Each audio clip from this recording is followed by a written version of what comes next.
everyone. Thank you for joining me today for this session on Friendly for a Reason, expanding shelter, neuter, vaccinate, return eligibility for cats. My name is Alicia Davidson, and I am a National Shelter Embed Program Specialist with Best Friends Animal Society. Now, I want to start with a quick thought exercise. And for that, I want you to stop and take a moment to think about an animal that you love and care about. It can be literally any animal in your life, your own pet. Maybe it's an animal that you're attached to in your shelter or your rescue that you work with. It could be a community cat or even a community dog, just about any animal that you have an attachment to. And to spark some inspiration, I am shamelessly sharing some photos of the animals that come to mind for me personally. Now, once you have that animal in mind, you can envision their cute little face. I want you to ask yourself, if they were to go missing, how would that make you feel? Now, I'm going to assume that many of you are probably going to feel similarly to me. You're going to feel upset, nervous, worried, anxious. Some of you might feel sad or angry. Really, anything that just kind of boils down to that concern that you're feeling of wondering where they are and what has happened to them. And that's a completely normal human response. And that response happens because of the human animal bond. You're watching this today because you love animals. You want to care for them. We work with them. We do the work that we do for them. And naturally, that care and love that we have for animals extends to the animals in our day to day life. And so, if that animal were to go missing or something were to happen to them, naturally, you're going to have that concern, that emotion of concern when it comes to them. So with that thought in mind, I want to go ahead and introduce you to our friends here, Emily and the community cat that she cares for, whose name is Sam. Now, Emily is a renter. She's been living in this neighborhood for a couple of years. And for that time, she has pretty much gotten used to Sam coming around. He comes to her back door pretty much every morning like clockwork. She sets her schedule to him arriving for breakfast. And then he goes about his merry way for the rest of the day and then comes back the next morning until one day he doesn't. Now, at first, that's not super unusual. Emily knows that there are other people in the neighborhood who caregive and feed Sam, and it's not totally unusual for him to miss a meal with her once in a while in favor of getting a little bit more comfy at one of their houses for an extra day. But a few more days pass, and this is when Emily starts to get worried. But she's still hoping that Sam will show up. But a few more days pass and it's been a full week. And at this point, she still hasn't seen Sam. And now she's very concerned. And the reason why Sam has not shown up at her back door is because he is at the local animal services agency. Because a few days ago, a concerned community member who lives about a block over from Emily saw Sam in their yard and said, "This is a really nice, friendly, healthy, clean cat. He has to be someone's pet. Someone has to be missing him." And because for decades we've trained people that that's what you do when you have an animal situation, you bring them to the animal shelter, that's what they have done. And so now Sam is sitting there waiting for someone to come and find them. And because he's been there for about a week now, his stray hold is over and he has been moved onto the adoption floor. So at this point, Emily knows a week is very unusual. She's got that concern and she says, "I need to be more proactive about this if I'm going to find this cat." And she does exactly what we would recommend that she do. She's talked to all of her neighbors and the other caregivers that know Sam. She's posted lost and found flyers. She's posted on social media, on Facebook and Nextdoor. And now she's going to the animal shelter with those flyers to see if Sam is there and to post his information if she can't find him. But unfortunately, as she is walking into that facility just a few minutes before, a community member was walking out. And they were walking out with Sam because they just adopted him and now they're on their way home. Now, in this situation, Sam is receiving a positive outcome. He's been adopted. That's great. But Emily and the other community members who know and love Sam are not. They will always have that worry and that concern when they think about Sam. They will never know what has happened to him. And they'll always kind of have that little Sam sized hole in their heart as they think about him. But imagine instead that this shelter had a shelter neuter vaccinate return program where they consistently practice the policy of returning friendly community cats back to their original location in the community. Sam probably would have qualified for this program and he would have been able to make his way home after he had been sterilized, vaccinated, and ear tipped. And he would have been reunited with Emily and the other caregivers who loved him. And that community member who adopted Sam probably would have adopted another cat that didn't have a community cat program as an alternative outcome. And so, with that scenario in mind, I'm going to jump into the rest of today's presentation where we'll discuss expanding shelter, neuter, vaccinate, return eligibility to include these friendly cats so that we can honor that human animal bond, utilize our resources and our time most efficiently and effectively, and find not just positive outcomes, but the best outcomes for all of the animals in our care and for our community members. So, with that, I think it's important to start with considering how we define what a community cat is. And while we, of course, have eligibility standards that we use when we're determining who actually qualifies to be returned through an SNVR program, I think it's important to remember that if we can be flexible and broad in our definitions, that is the best way to approach it. And I have a couple of example definitions here from two organizations. I particularly liked how they wrote these out. The first in the top corner is from Humane Animal Rescue of Pittsburgh, and the bottom corner is from ACT Philly. And what I really appreciate about these statements is that they're very inclusive of all types of different cats that we encounter in this work. They're very broad, and essentially they're saying the same thing, that community cats are cats that live or spend time outside. They're not really getting into the nitty gritty of breaking down that eligibility, right? It doesn't mention location. It's not talking about how old they are, anything regarding their medical status. And the only time that temperament is mentioned is to confirm that community cats may have vastly different personalities and that they may be feral or friendly. And this inclusivity really creates a much more open mindset as we strive to provide more cats with positive outcomes. And it broadens the viewpoint of what a community cat can be. And I actually really like this last part of ACT Philly's definition that reads, all cats who will be outdoors, even for just a short period of time, need to be spayed or neutered and vaccinated. So instead of engaging in a sort of debate about friendly cats that can actually detract from our efforts, it turns the focus to acknowledge that the goal of these programs is to maintain the population control of outdoor cats and to positively contribute to public health goals through sterilization and vaccination. That is the focus of these programs. And any cat that spends time outside in their community, whether they're friendly or not, whether they're outside for 10 minutes or 10 days, they have the potential to contribute to these issues. And they should therefore be considered for participation in this type of programming for it to truly be effective. If we box ourselves in and we create limits for ourselves, we're limiting the positive impact that we can make in our communities for these cats and for the people who care for them. And of course, when we're talking about defining community cats and who they are, we can't forget one of the most important parts, which is where they live, what communities they're a part of. And just like those example definitions, it is the same thought process. We can't really define too clearly or specifically because community cats are everywhere. They are in just about every community. They live in suburban neighborhoods and urban cities and rural areas, and they acclimate to living in these different environments and to many different weather conditions as well. And the thing to really remember with these programs and when we're working with these cats is that when we're considering returning a cat back to their original location in the community, they were already living there in that environment. We're not just randomly putting them outside. We're not creating groups of community cats. What we're doing is we're addressing the population that already exists in that area and these friendly cats that also already existed there before we came to intervene. As I mentioned earlier, if you're operating an SNVR program, hopefully you're working off a list of established eligibility requirements to make those decisions. And these eligibility factors are in place to verify that a return back to the original location is the right and best outcome for that cat in question. And as you can see from this list, I'm suggesting that it also be pretty broad and flexible. Essentially, any cat that is 4 months or older, that is overall healthy, and that we have the appropriate information for, can be returned with very little else needing to be done as far as research. Now, when I was on the ground in shelters on the daily making these decisions about who qualified and who didn't, the first outcome I would consider for any stray cat was an SNVR outcome. So instead of asking myself, can this cat go through our CCP? I looked at it through a lens of, is there a reason why this cat can't go back to their neighborhood of origin?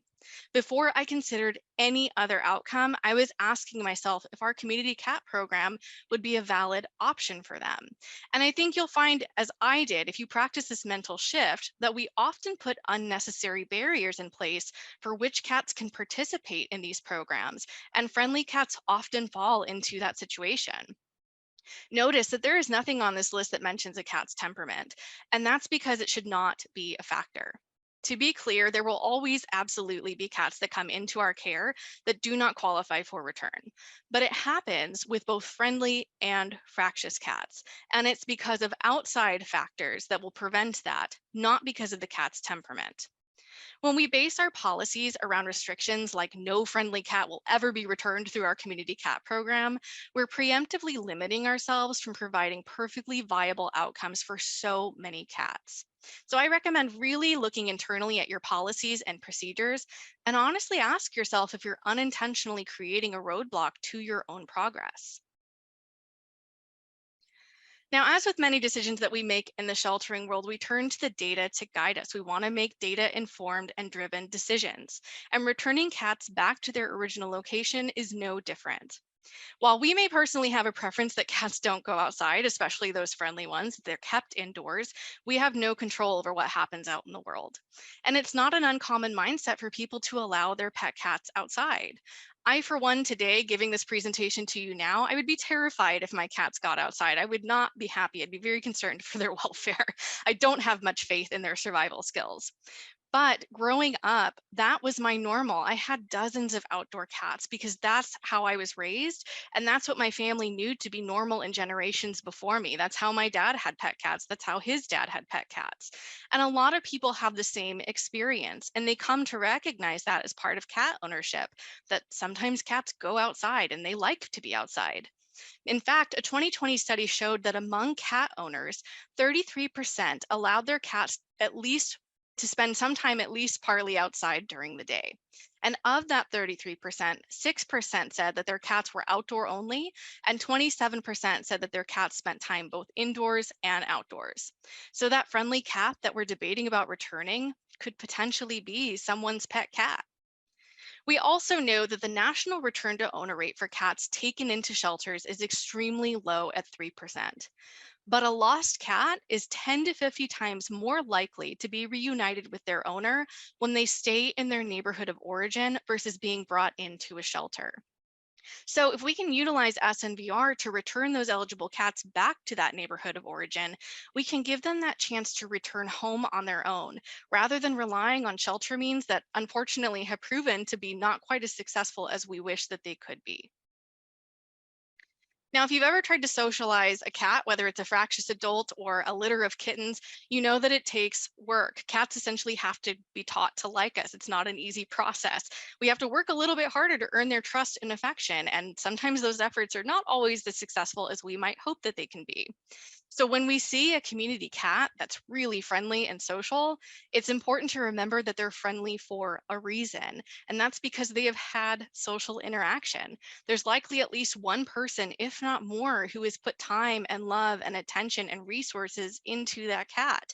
And again, that is a testament to the human animal bond that we experience. Now, in my time with Best Friends, I've had the great fortune to launch and run and hand off a couple of different community cat programs as an embedded staff member in a couple of different shelters in California. And through that, I've been able to touch thousands of cats, putting them through either trap, neuter, vaccinate, return, or shelter, neuter, vaccinate, return programming. And I have a few stories that I want to share with you today. And one of those is for this cat, Papa Shush. So we had made contact with Papa Shush's caregiver when we were canvassing in the neighborhood, looking for some information about a few shelter cats that had come in. Ultimately, we wanted to put them through the SNVR program, but we needed a little bit more information. And so through our efforts, we were able to make contact with a caregiver that was super helpful. And it turns out she was providing care for a few other cats in the neighborhood and trying to get them sterilized as well.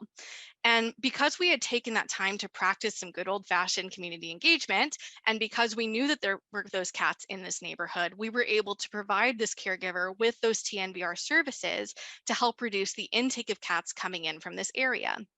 And she was great. She was experienced. She handled pretty much everything for us. She trapped them, she brought them to us. All we had to do was take them home, which is a pretty nice gig. And that is how we came to meet Papa Shush. And he was a very nice, very friendly, quite handsome community cat, as we can see here in the picture. And as we can also see from this little welcome home sign, he was incredibly loved and cared for in his community. One of our program volunteers was the one who transported Papa Shush home, and she saw these photos. She snapped these pictures for us, and she got a real kick out of it, as did we. And if you can't read them, it's a cute little welcome home Papa Shush sign, and it has a bunch of little sayings on it, like "Please forgive us," and "A neuter will keep you from being ruder," and "Half the cat you used to be." Just very cute and sweet, and very illustrative of the fact that they loved this cat. Obviously, this sign was not for the cat. The cat can't read. The sign was for the caregivers. But that is how much they loved him and how glad they were to be able to receive services for him. And so Papa Shish was one of the last cats in the neighborhood that needed to be fixed. So we pretty much were able to wrap up this location. And we kind of thought that would just be the end of it. But one day he actually found himself back into the shelter at the intake counter.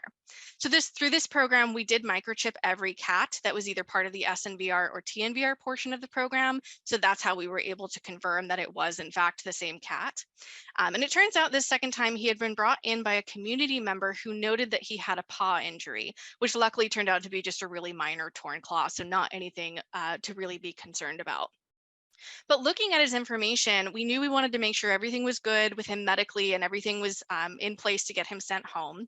But we did notice something odd, and it was the fact that he had come in from a different neighborhood than we knew him to originally be living in. So, of course, that set off a little bit of a red flag for us.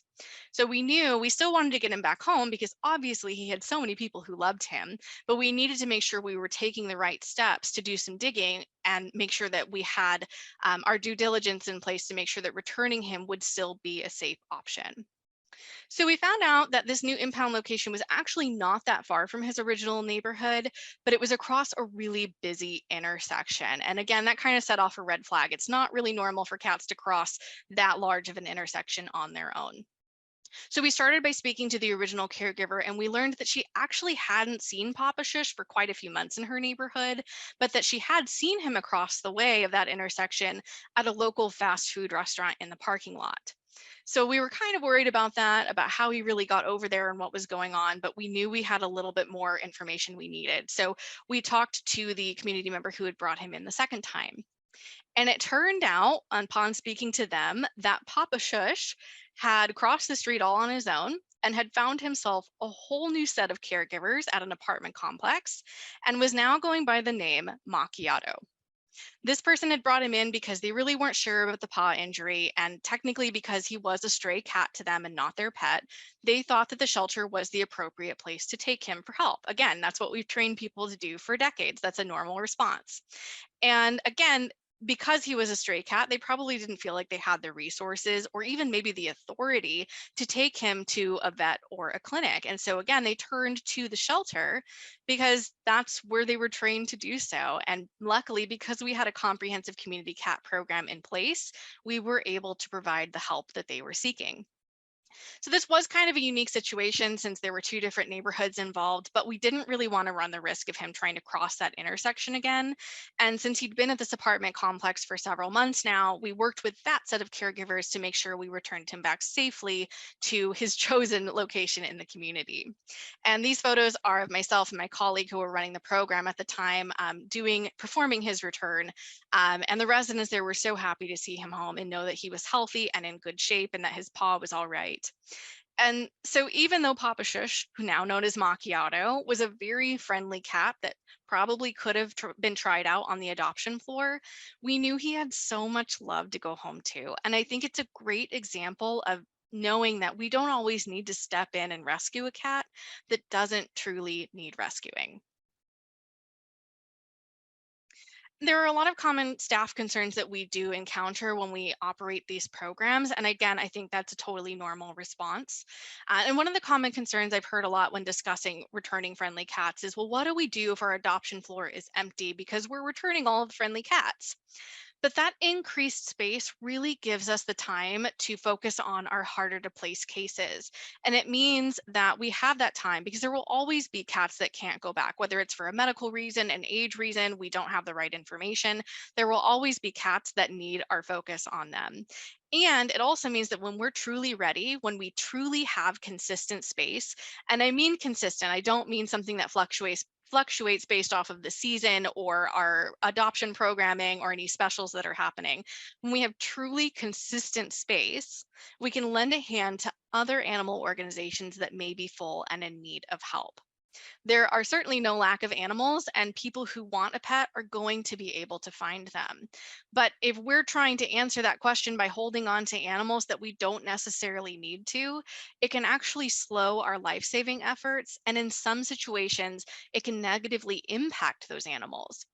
So, for example, an increased length of stay for cats significantly increases their risk of developing an illness while they're in the shelter, like an upper respiratory infection.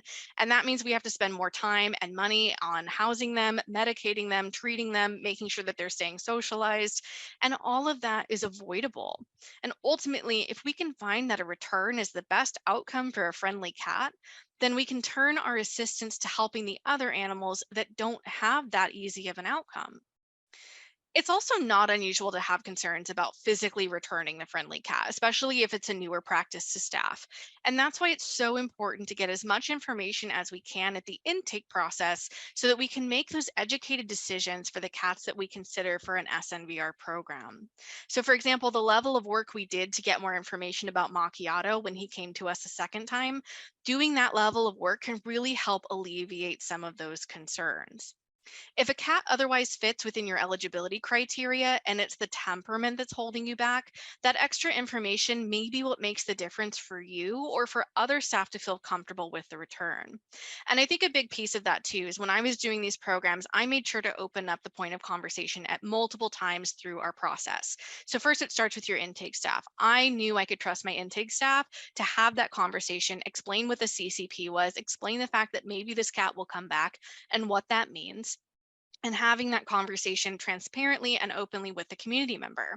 And then when I had identified if a cat was going to be returned, I would do what was considered a courtesy call. I would call them up and either talk to them directly or leave them a voicemail and just let them know, yes, this cat qualifies. This is what that means. They'll be returned within this time frame.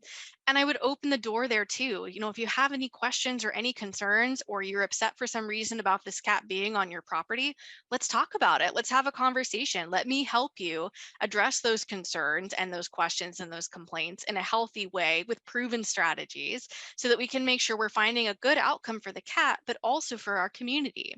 And then, of course, upon returning the cat physically, that is also the last piece of the puzzle, is making sure you're trying to make contact with the person if they're home, especially if you haven't been able to have that courtesy call with them. So I always had flyers of information, always had my contact information available that I could leave if I wasn't able to talk to somebody. So that way, if they had a concern or there was something that came up down the line, they knew that they could still receive support from us and that we would help them if we could, and at least be able to have a conversation with them and open up that door. A lot of welfare concerns can really be addressed by those community engagement efforts. So getting out into the cat's neighborhood and canvassing and having those conversations to talk to people about the cats and explaining how our shelter has services to help really goes a long way. And with that, practicing safe release procedures can also ensure that we're doing our best to return every cat, whether they're fractious or friendly, back to their original location in a safe way. So this means that we need to be able to assess the location and assess the cat's body language and their behavior. We always want to make sure we are returning them back to their original location, because if they're released elsewhere, then we're increasing the chance they're going to try to find their way home and in an unfamiliar territory, and that will increase the risk of injury happening to them. So one thing to keep in mind as well, when we're returning, we want to make sure we're paying attention to what's going on around you for your own safety and for the cats. So some things to kind of pay attention to. Are there maybe neighbors that are out? Maybe they're walking a dog, or they're just kind of standing in their yard watching you release a cat. Or maybe there's a dog that's loose that's running nearby, or maybe you hear a car that's coming down the street. All of those are things to pay attention to as we're looking for a safe place to release. Now, a safe place is generally one that is quiet. Maybe it has some cover with some bushes, or there's a car, or there's a hole in the fence you can release them into. Anything that's really away from street and moving cars. So we can't really control where the cat goes once they're out of the trap, but we can do our best to set them up for success by picking a safe location for them and trying to guide them as best we can. And through that process, we really want to make sure that we're observing the cat's behavior and their body language so that we can make sure that they do actually feel comfortable. And then in cases where we have questions, we need to make sure we have a plan in place. And that plan often is going to be to canvas. And that means that we're starting by talking to the finder, asking them about the cat and the cat's behavior when they found them, how long they've been around in the neighborhood for, those kinds of things. If they know of anyone who maybe feeds, just anything that can give us some extra information. And if they don't have that information we need to feel secure in that decision, then we need to branch out and start talking to neighbors as well to find out whatever we can. Even if we have concerns, we should be doing our due diligence to really get this information so that we can give the cat a fair chance at being returned home, rather than just saying, I don't feel good about this, I'm not going to return this cat and take it back to the shelter with me. We want to make sure we're being able to work objectively and making the right call. Now, I mentioned observing body language, and being able to accurately read the cat's body language at the return is a crucial step in the process. But one thing to keep in mind is that returning a fractious cat is a completely different experience than returning a friendly cat. Friendly cats are likely, they're not going to dart out of the cage. They're not going to run for cover like you may be used to seeing with those fractious cats. They're probably going to be a little bit slower and feeling more relaxed because they're not afraid of you. They're not trying to get the heck away from you. So they're going to take more time probably to check out the scene. They'll kind of maybe go sniff something and then come back to you for attention. They'll roll around on the ground. But it's really important that as we're observing that we can make the distinction between fearful behaviors and confident behaviors. So if you're seeing behavior of comfort, that cat is okay and they know where they are. And I think sometimes we have a hard time adjusting to that because sometimes in the cases of friendly cats, it's a little bit more we have to walk away from the cat and leave them rather than them just darting and getting away from us and running away. But if there are no signs of fear, then there's nothing that we really need to be concerned about as long as everything else checks out. Even if a cat's following you, but they can otherwise are appearing comfortable and relaxed, there's not really a stress happening, or there's not a level of urgency that we're getting a sense of. They probably just want your attention. Again, they're friendly for a reason. They're used to social interaction. And there's a big difference between, a cat that is walking around calmly versus a cat that is scrambling to try to find a hiding spot. There's a big difference between a cat that's rolling around on the driveway at your feet rather than a cat that is trying to claw at the door to get in desperately. And being able to determine those signs of confidence from signs of fear will really help you feel more comfortable as you do these returns. So these signs on the slide are common signs to watch out for during the return process that might set off that red flag for you, and they are pretty on par with standard stressed cat behavior. One thing, we never want to force a cat out of its carrier. Now, if it's refusing, we can try some light encouragement or something like light tapping on the back of the carrier, or we can try to find a different spot to return to that might feel a little bit more comfortable. But we do want to make sure we're taking that seriously. And then, of course, any stress signs like the cat trying to hide, extreme vocalizing, maybe they're refusing to move or they're shaking like a leaf. Those are signs that the cat's probably not comfortable with where they are, and we do need to reevaluate in that instance. So in those cases, I always secure the cat. I assess the situation and what I've objectively witnessed, and I'll usually proceed with my canvassing efforts at that time. And again, the more returns that you participate in, the more you're going to be able to easily read a cat's body language to determine those signs of fear or discomfort. Now, this cat is another story that I always love to share. He came through my local shelter that I was working in at the time. And honestly, we just kind of thought he was a dead end microchip situation. Our admin staff had called for his microchip information and had been trying to notify the registered owner for a while, but were unable to make contact, unfortunately. And because he had the microchip, he had a longer stray hold. And then once that was passed, we pretty much just said he needs to be moved onto the adoption floor. But unfortunately, it was the middle of summer. The shelter was extremely full, as it tends to be. And we were at the point where we just needed to make some kennel space. And we were trying to find as many positive outcomes as we could to make that space. And so that is how we ended up revisiting this cat's file. And we thought, let's just give it one more try. Maybe we can contact the owner. Maybe something fell through somewhere earlier, and it'll fall into place now. And somehow, by some stroke of luck, we actually did get a hold of the microchip owner, or the registered owner on the microchip, and basically let them know, we have your cat, please come get him. And unfortunately, through talking to them, we learned that he'd been missing for about a year. And because that's really a long time, they had kind of come to the point where they had just accepted the fact that they probably were not going to see their cat again, that he was just lost kind of forever. And we did try to reunite them. We did try to offer a lot of resources, to do whatever we could. But unfortunately, as we've learned from the last several years, a year in someone's life can be a very long time. And there's a lot of changes that can happen that are very significant. And at this point, they didn't feel like they could reclaim this cat, that would be possible for them, which of course is always a disappointing outcome. But we tried to look at the bright side and acknowledge the fact that we had gained some new information about him. And one of those things that actually stood out to us was the fact that this cat had been missing for a year. Now, he had come in as a really healthy stray cat, and it was clear that he had to have been living somewhere during this time, probably with a caregiver. So that was our sign that, as usual, we needed to get out and we needed to canvass the neighborhood that he had been brought in from, and try to see if we could get some information from about him. And that was what led us to finding his caregiver. We actually noticed that there was somebody who had a couple of cats in their yard. They had some cat food and water bowls left out by the front door. And so, we just kind of crossed our fingers and hoped that this person would be, our source of information and would at least be willing to talk to us. Now, we had the cat with us in the van, with the AC going, but we didn't want to be dragging him around the neighborhood. So we actually were showing people this first photo. And that's what we showed to, the caregiver in the neighborhood, just to kind of see if he recognized him. And at first he didn't, but he was actually a very nice, friendly guy, just wanted to have a conversation with us about his cats and about the shelters and what we do. And after a few minutes, because we kind of just took that time to have a little relationship building moment, he asked if he could see the picture again.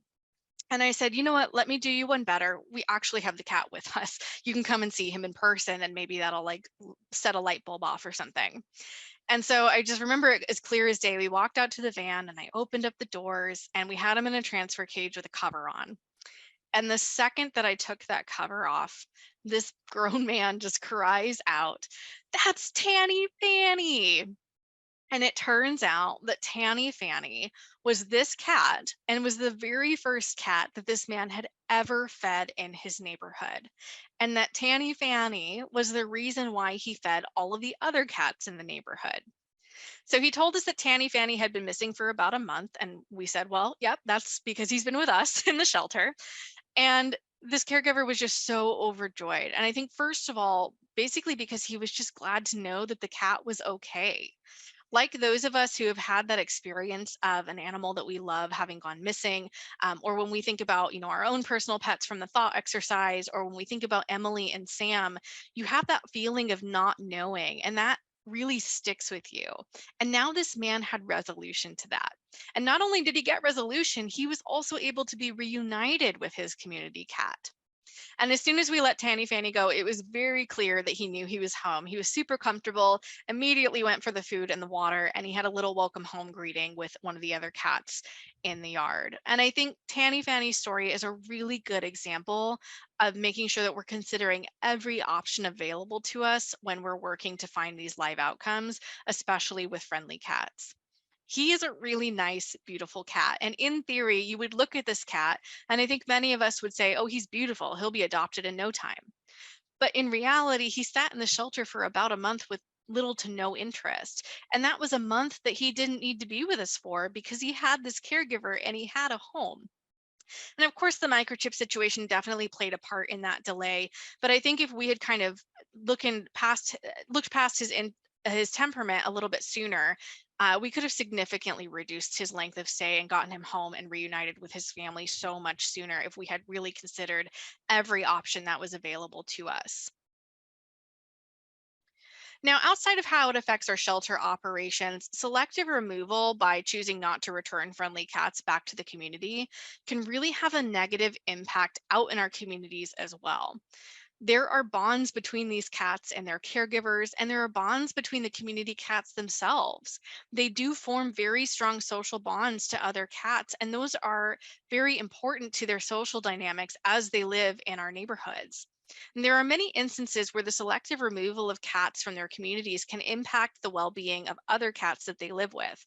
So, for example, thinking back to Tanny Fanny's caregiver, he told us he only started to feed because Tanny Fanny, this social friendly cat, was in the area to get his attention. And in these cases, it's kind of like the social cat, like Tanny Fanny, kind of wins over the human for the sake of the other cats.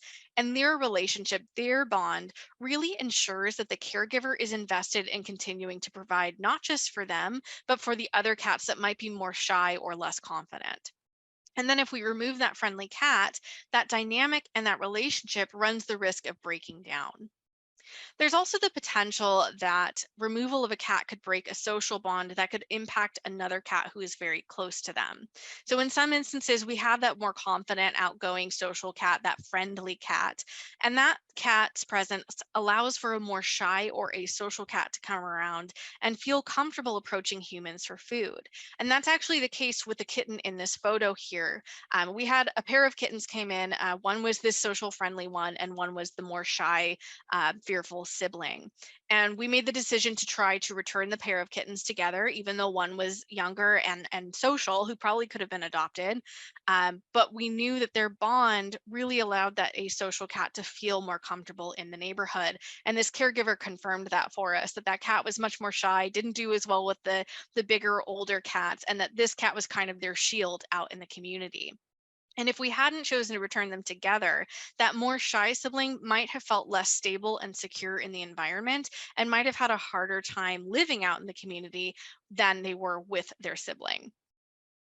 Selective removal can also create distrust between community members who care for these cats and the animal services agency that serves them.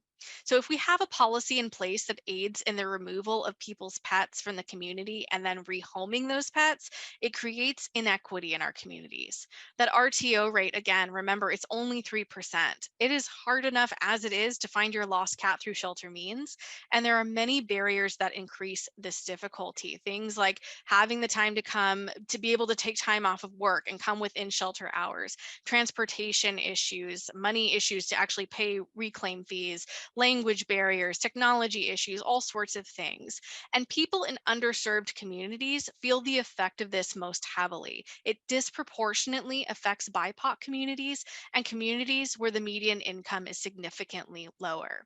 And this then inadvertently sends the message that the people of those communities are viewed as less deserving pet owners, or that they're not responsible. And that simply isn't the case. They just have different situations in life that are preventing them from getting to the shelter or trying to find their animal. And instead, we can provide services and perform outreach to build those relationships and really strengthen and honor that human animal bond that so many people hold in high regard. Consistent messaging is also really key to avoiding these negative effects. When we selectively remove cats, first of all, we're not really helping the situation. Removal of cats does not work. There is a resource there that those cats are enjoying, and new cats are just going to move in to take advantage of those resources if we remove the first set.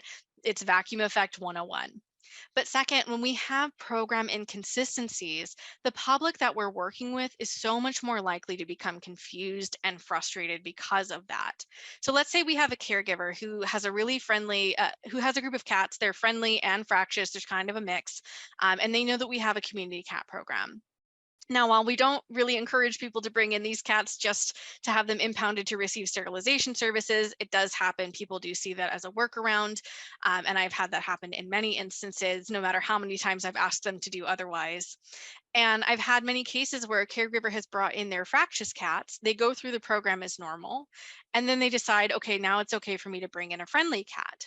But what happens is the staff members find out this is a really friendly cat that's out in the community, and they say, we can just put this cat on the adoption floor. He doesn't need to go back outside. And what happens is then the caregiver is confused because this hasn't been communicated with them. They were expecting the cat back because all of the other cats came back. And now they're upset because a cat that they love and care for, and they were just trying to get sterilization and vaccination services for, has now been removed without their permission.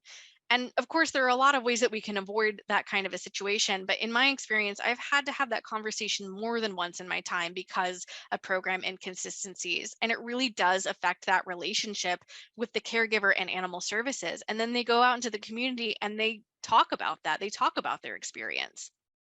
And they'll moving forward, they'll also be much more reluctant to bring you animals in the future for fear that they won't see those animals again. And for complainants as well, it really starts to create false expectations. We're telling them that we can't remove the cats, that TNR is the option, and that removal doesn't work. But then they see us saying, well, we can remove some cats, but not all cats. And they start to question why not all of the cats.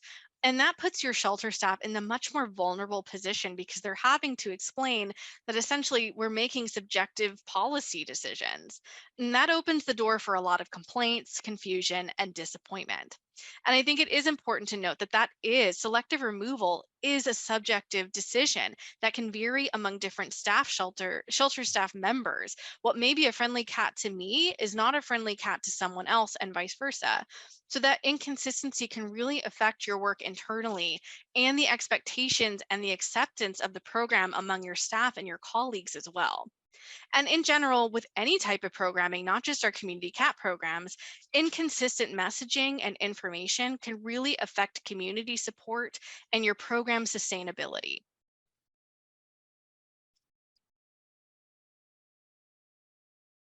Selective removal also creates a false sense of instant gratification.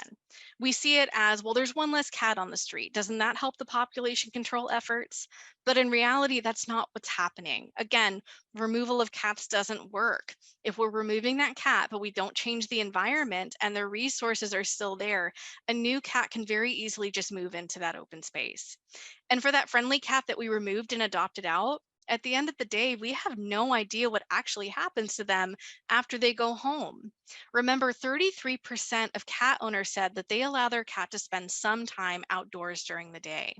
That cat that we adopted out that we thought was going to go to an indoor only home could just as easily become an indoor outdoor cat for another family, just starting all over again in a foreign neighborhood where they aren't used to the dangers and the safe locations when they would have been just fine in their old neighborhood. And if he was previously owned, those first owners, they might just go and get another cat to replace the one that they've lost. And because we know they were already part of that 33% of cat owners, it's very likely that this new cat will spend time outdoors as well.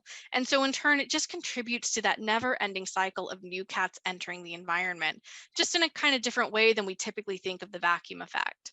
So that instant gratification that we felt, that feeling of just one less cat on the street, it's very short lived. Now, before I move on to the next slide, I do want to give a quick warning. There is a slightly graphic photo. I know that in working in shelters and in the environment that we work in, we do see a lot of heavy things come our way. So I don't share this for shock value or to upset, but it is important to the story to be able to see the progress and the situation that we were in with this cat. But I did want to give that warning just so people had the heads up that there is a slightly more graphic photo on the next slide. With this cat, I do want to touch on the cats that are kind of in between the friendly and fractious behaviors. Those cats that are technically handleable, but they're not really social, like this cat, Khaleesi. She came into the shelter as a stray cat, and as you can see from her before photo, she was not in very good condition.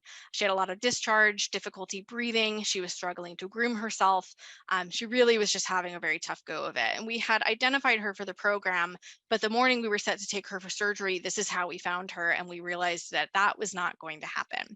So instead, we got her checked out at a local clinic that we were doing a lot of work with, and they were able to confirm for us that she had a pretty severe case of Khaleesi virus.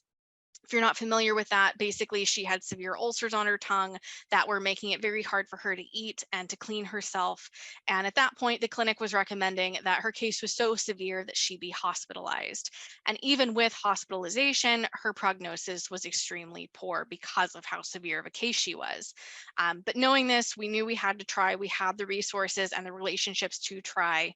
And while hospitalization for our program was not possible, luckily we had a fantastic rescue partner locally that had staff on site that were capable of providing her the level of care that she needed.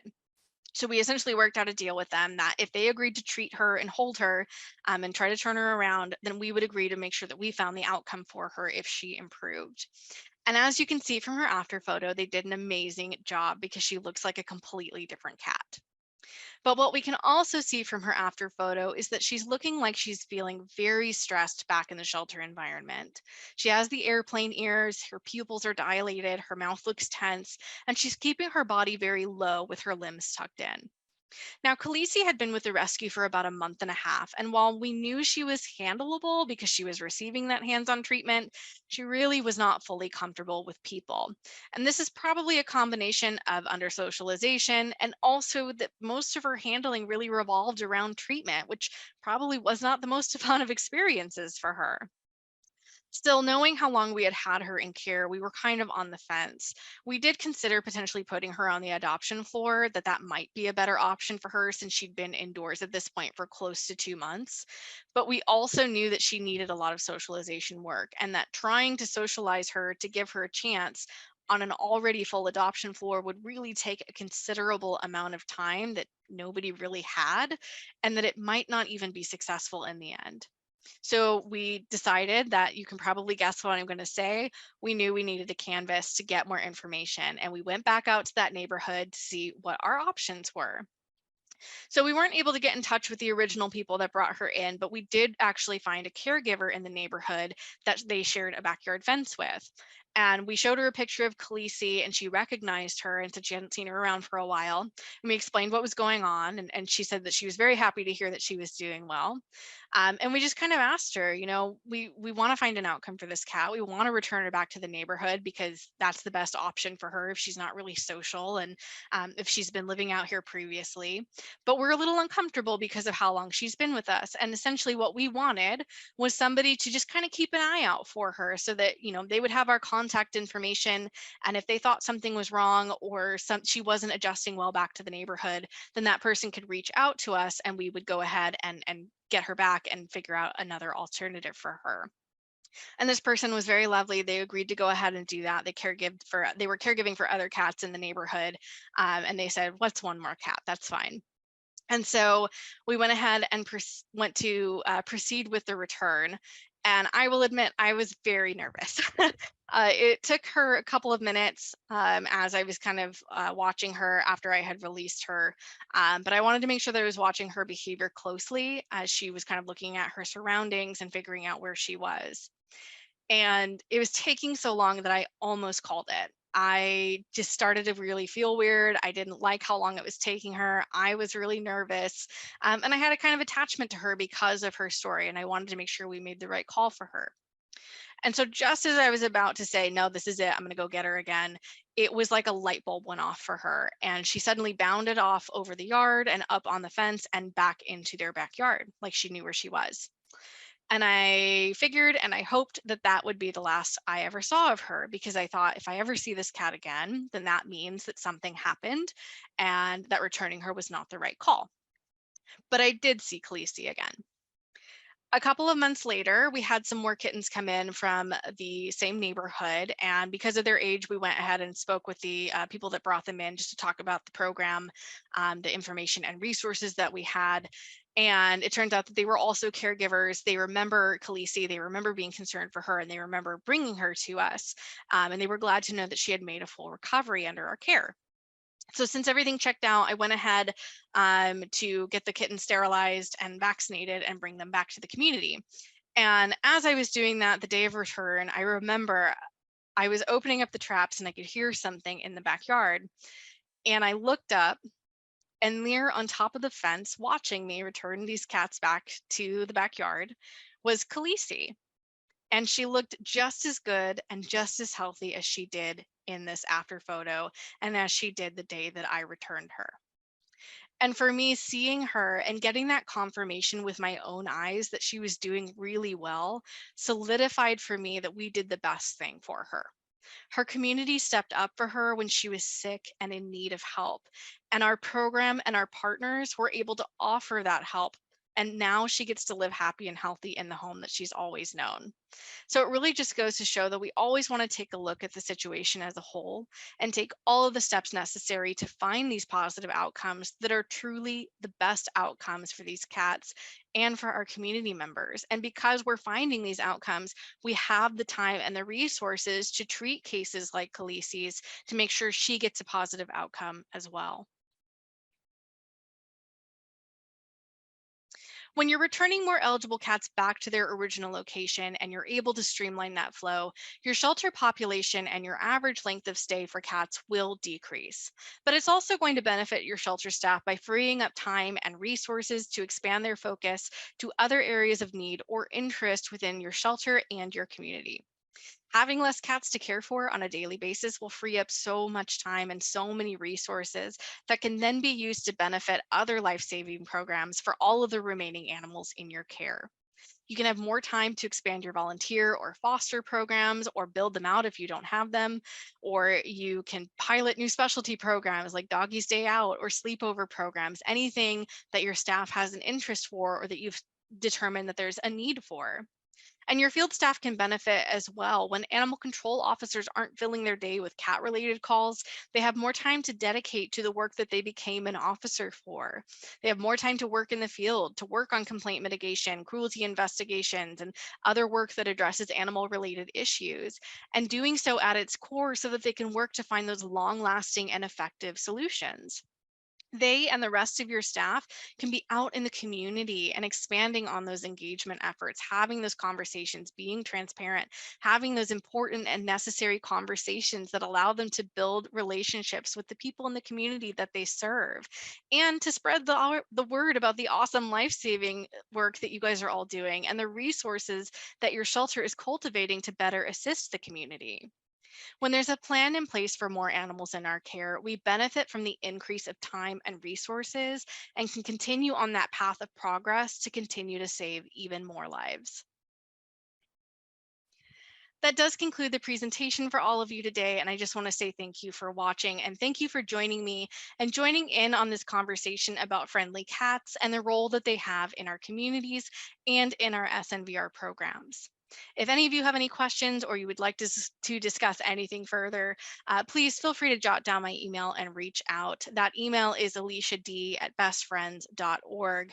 And there's also a great QR code on the screen for anyone that's looking for more community cat program related information. That links to our Best Friends Community Cat Program Handbook and other education materials like our CCP e-learning module and training playbook, which are all self-paced and full of really great information. So please feel free to check those out and take advantage. Thank you again, and I hope you have a great rest of your day.